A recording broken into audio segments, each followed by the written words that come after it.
Hi everyone, my name is Sun, and I'm going to be giving you a summary today of the Confidence and Wellness session as part of the Confidence Development Program at Leeds Beckett University. You may have seen my colleague Annie, with a pre-recorded session. So together we are creating these recorded sessions for you to catch up on any of the sessions that you may have missed or simply need to revisit any material. So first of all, let's talk about yourself and just a bit of introduction. So every time you introduce yourself to someone you've met, there are a few things that you always say to describe who you are and what your interests are. So you already do have a positive brand that you carry around. So just to talk a bit about the session objectives, first of all, we will try to understand what confidence is and why it is important. We will also look to consider how confidence can be developed. We'll also look at some key mental health and well-being facts. And also, finally, understanding the difference between positive pressure versus stress. So, what do you think of when you think of confidence? So, what is confidence? Confidence is a belief in oneself, the conviction that one has the ability to meet life's challenges and to succeed, the willingness to act accordingly. Being confident requires a realistic sense of one's capabilities and feeling secure in that knowledge. So what does this mean? Confidence is not an innate or fixed characteristic. It is an ability that we acquire and improve over time. It is not about being able to do everything easily, but it's more about overcoming the barriers and getting through the challenges, learning out from our mistakes or from the past and moving forward because of these challenges. Acting accordingly is more about actions. What can we do in a certain situation? It's about setting goals, and it's also about taking other steps to improve your confidence. It is also about self-awareness of our strengths, like the things we enjoy and are good at, and areas for development and being realistic about achieving them. So why is confidence important? Overcome barriers and handle conflict.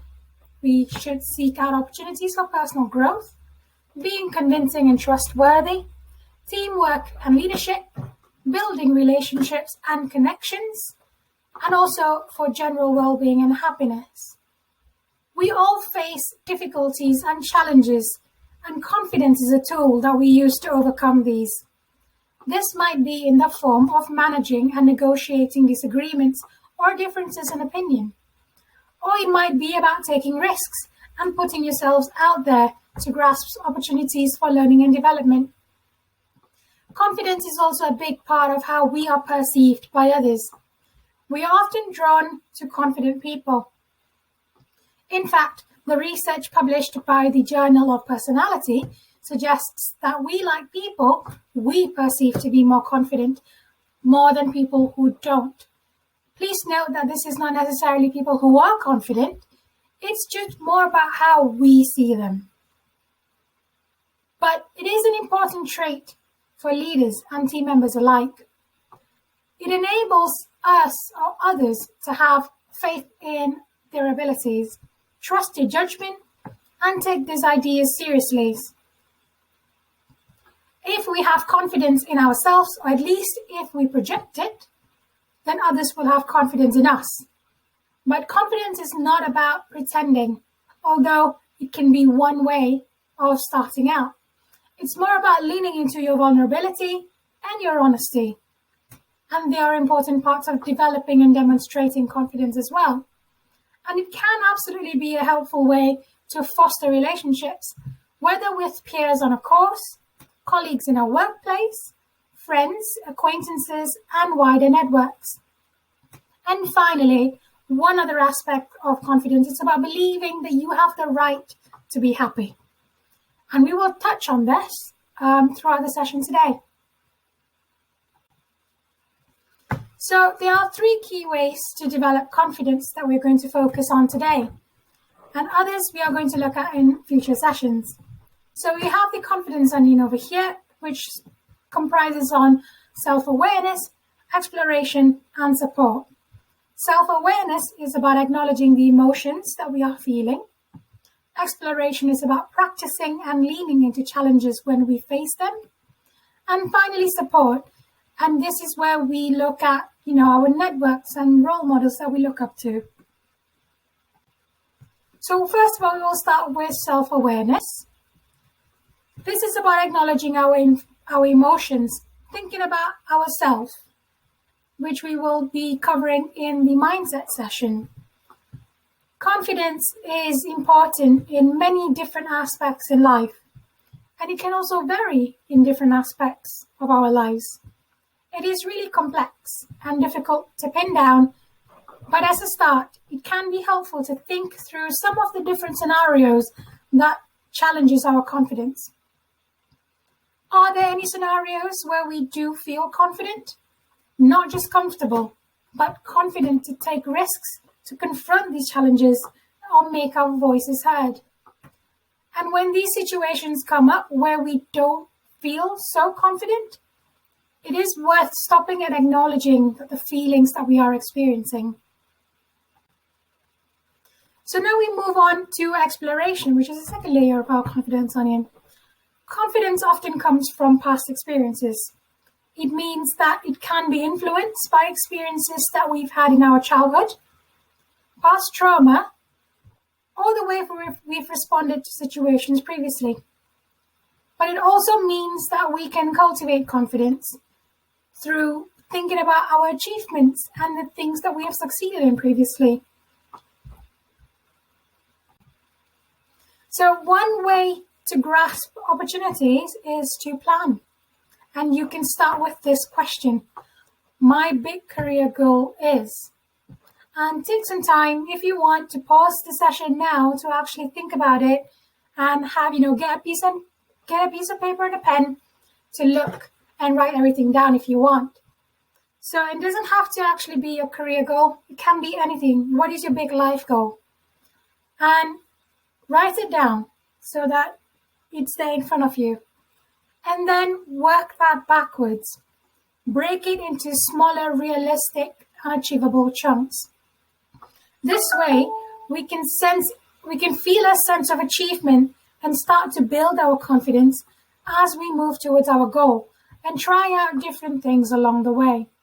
But what's more important is that the planning is there. You've started it. You've made the first step. And let's talk a little bit about why goal setting works.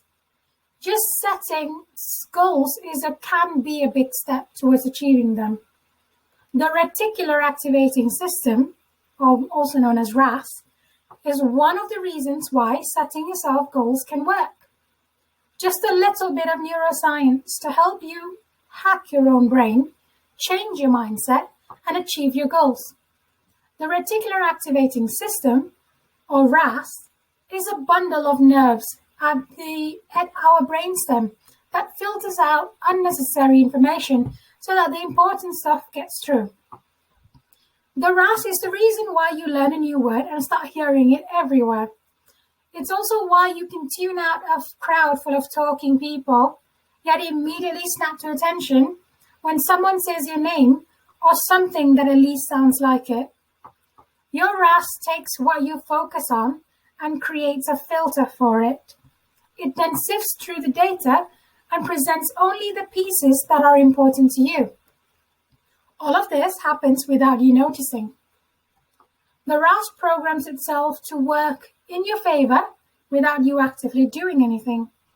This basically means that if you focus hard on your goals, your RAS will focus on and reveal the people, the information, and the opportunities that help you achieve them. Of course, in reality, these things are not as easy as they sound. But I do believe that our reticular activating system can be trained. It's about visualizing what we want, achieving minor goals, and then letting our subconscious and conscious work together to make it happen. So it is really a good way to visualize what we want. And the more we tell ourselves this is what we want, this is what we want to achieve, our brain will tend to subconsciously help us work it and work for it.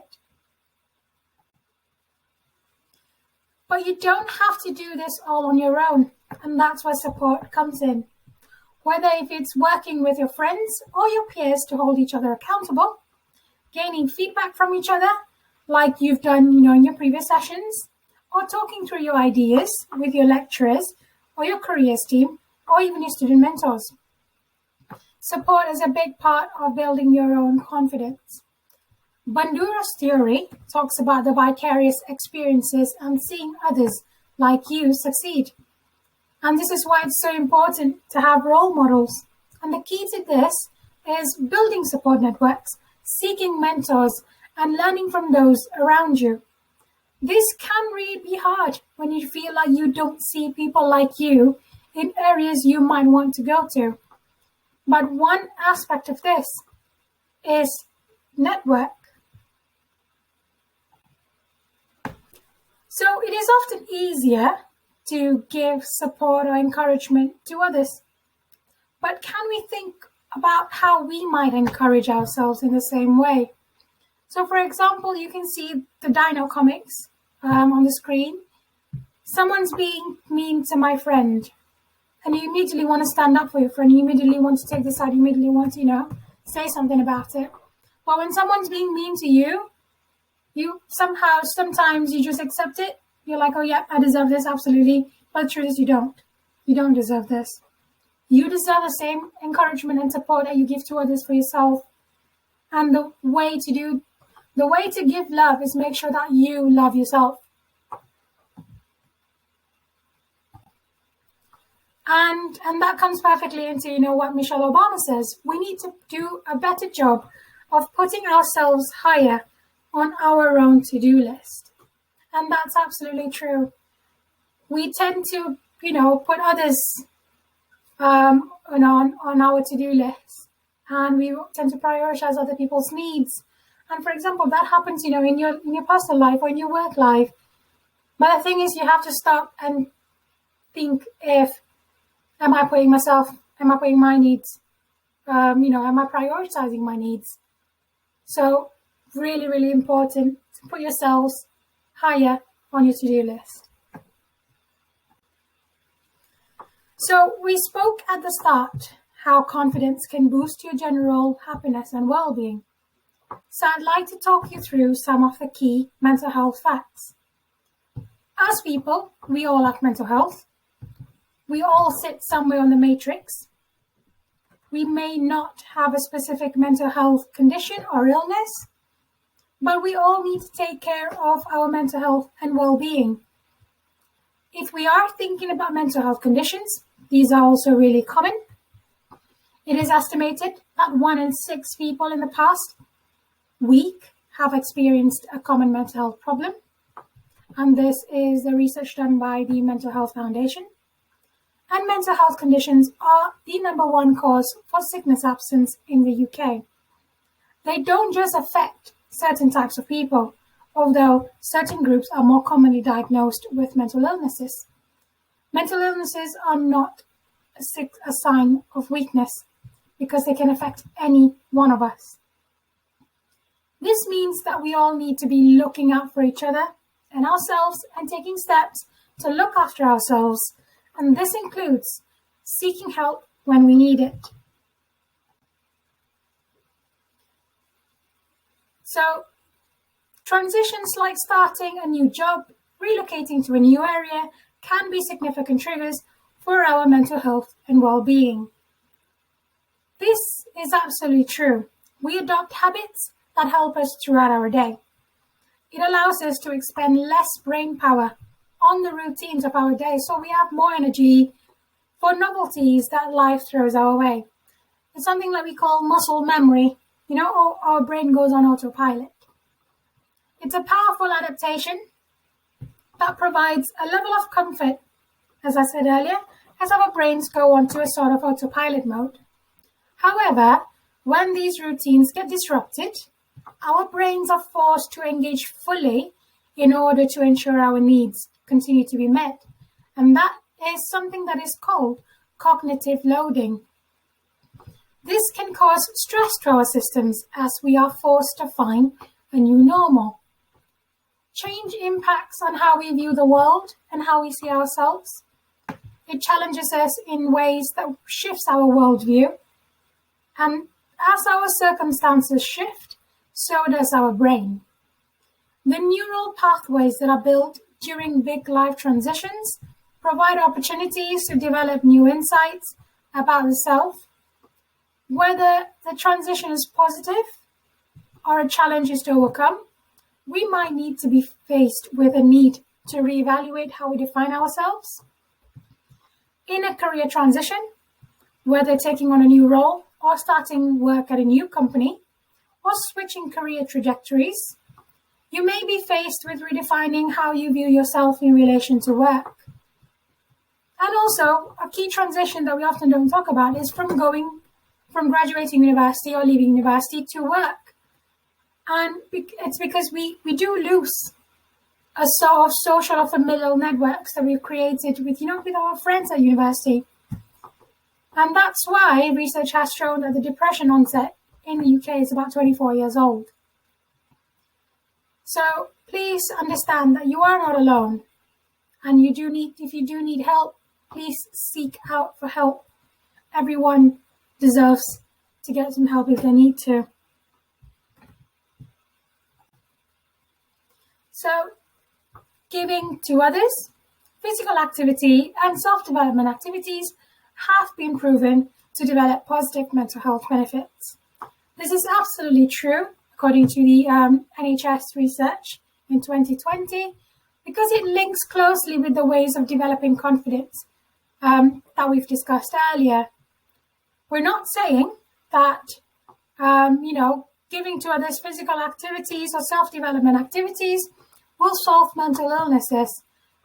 Most importantly, seeking therapy or any support, going to your GP or self-referring to mental health services is very important as well. But this will help. We work closely with Student Minds, who run specific support groups for people who would like to learn more about this. So if you are interested in learning more, please do visit www.studentminds.org.uk, and that is org.uk. So we're going to look at pressure versus stress. Some people might put themselves under some pressure in order to stimulate creativity. They perform and respond to pressure. Whereas some people hit peak performance when they have time, not pressure, and are able to structure their own time. I'm the kind of person, I need time pressure. I need deadlines, and I need those kind of, pressures that I inflict on myself to make sure that I can get the work done. If I don't have deadlines, I tend to procrastinate really badly. So, for example, last week I was given 2 weeks to do something, and they didn't actually give me a deadline. I gave myself that 2-week deadline. Knowing myself, I didn't do anything in the first week. And I immediately, in the second week, I was like, okay, actually, I need to get this going. And immediately gave myself a bit of a, self-inflicted pressure to stimulate the creativity to get the work done. Because that's how I work. I perform and respond better to pressure. But some others, obviously, hit peak performance when they have time. And people do tend to work better when they have time. We're all very different, and how we respond to it is very different as well. So, like I said earlier, a little bit of pressure is usually required for us to be performing at our best, but too much or too little is bad for performance and personal development. So if you look here, if you see the stimulation level, you can be bored and tired if you have, there's not much pressure at work. But when you have a little bit of pressure, when you inflict, when you give yourself some deadlines, to work through. And then when you see, okay, I'm supposed to have finished this chapter by next week, but I haven't, you do tend to put yourself a bit, you tend to push yourself a little bit more to finish, to adhere to those deadlines. But also, at the same time, you need to be really realistic about those deadlines. If you give yourself such an unrealistic deadline, so, okay, I need to finish 20 pages by 5 p.m. today, that would, first of all, you need to ask yourself, is that a realistic deadline? Number two, we're probably setting ourselves up to be about, instead of being focused and engaged, we're probably setting ourselves for a stressed and restless mindset instead. So really, really important that to also make sure that we are focused and engaged, we need to also have realistic deadlines to achieve those goals. So ultimately, though, there is no point comparing yourself to others. We all experience things differently, as I said earlier. So it comes back to the confidence onion that we talked about, self-awareness. We all have different trigger points, preferred ways of working, and tolerance levels. Becoming more adept at handling or listing positive pressure or managing your internal stress levels is a very personal process. And it's one where you need to become more aware of yourself, your needs and trigger points. You need to start to notice those moments where you really perform at your best or when you're subpar. What can you notice about yourself, your physical and emotional state, and your surroundings? For example, for me, I'm at my best. It depends on what I'm doing. If I'm doing something that's admin heavy, I almost always get it sorted in the morning, because that's the kind of person I am. So because admin doesn't really require much brain power, it's more procedural, and it has a set form of things that you have to do. I'm not a morning person, so I tend to get all the admin stuff done in the morning, because then my brain can just go, yep, this is what we have to do. We have to send this email, or we have to do this agenda out, etc., etc. I leave the creative things at the end of the day, because that's when I get more creative. So once I've had my breakfast, my lunch, I've got, my second cup of coffee going, that's when I start thinking, actually, I'll look at this creative project. I'll look at this messaging. I'll look at this campaign. What can I do? And often my work is a lot better in the evenings when it comes to creative projects. And also depends on how you feel, your emotional state. Like I said earlier, I don't really function that well in the mornings. And, I leave a lot of the admin stuff in the morning. So you can't force yourself to put yourself through, working a creative project when that's not normally when you work. And your environment and your workspace is really important as well. How do you like your space to look like? My colleague, Mike, in the session said that he prefers having nice plants in his office, having something to look at, and, having, nice, like a nice board to put your goals on, so you can every day look at it and envision it. And that's really important as well, to have that in your space, to make that space you. And obviously, check the basics. You need to make sure that you get enough sleep, that you eat well, that you regularly interact with people, be it communicating. Communication can be all sorts. You could talk to your mum on the phone. You could talk to your housemates. And also warmth, to make sure that you are adequately warm. If your heating's not on, if not, layer up, like what I've done today. Also pain, are you in pain? Check yourself to make sure that, okay, I'm healthy, I'm good, feeling all right. And also exercise, and it doesn't have to be, the vigorous HIIT exercise. It could just be a 15 to 20 minute walk outside. And also just to get some fresh air. And also, very important, people, water. Always hydrate yourself. Always make sure that you're drinking enough water, because that's really important. And finally, the last few bits, how many hours are you working? Make sure you don't exert yourself. Make sure you know your limits. Make sure you set yourself, okay, I'm doing 6 hours today, and then I'm going to take a break. Make sure you have breaks in between. That's really important.